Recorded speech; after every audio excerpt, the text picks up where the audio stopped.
الله رب العزت قرآن مشان کې فرمایي هیڅوک چې انسان ته ژوند ورکړي، ژوند دا معنا چې د په وجه باندې ته نجات میلاو شي.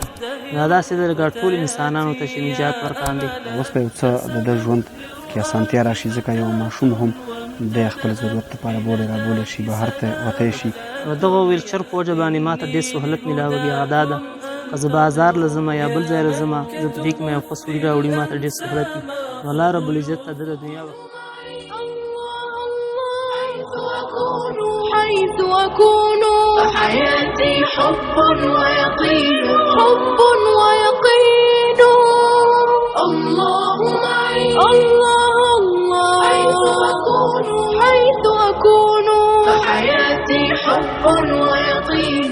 بسم الله الرحمن الرحیم. د المقدس خیریه بنسټ قدرمند اوریدونکو، یو ځل بیا سلامونه، نیکې هیلې احترامات درته وایم. قدرمند دوستانو، یو ځل بیا د محترم مولوي صاحب عبدالعزیز څنګ ته راغلي.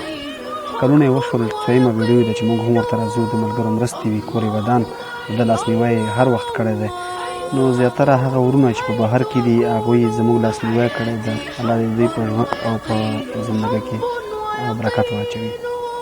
دا ځل یو ورور چې 200 هیرو یې موږ سره د بلجیم نه مرسته کړې وه، په هغې کې لومړی وینا د مولوي صاحب د ویلچر دپاره کړې وه. نو مولوي صاحب ته مو په 4000 افغانۍ باندې دغه ویلچر واخیسته، مولوي صاحب ته مې راوست.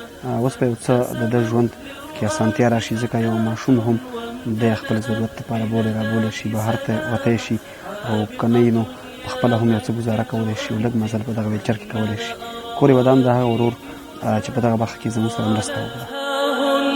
على دوحي فتياتي شمسي. جزاكم الله خیر. الله رب العزت ته دغه ورور ته دغه مرسته یې کړې ده، دنیا او آخرت خیرونه اجرونه ورکړه. لنډه خبره کړمه. الله رب العزت قرآن مشان کې فرمایي هیڅوک چې انسان ته ژوند ورکړي، ژوند دا معنا چې د په وجه باندې ته نجات میلاو شي.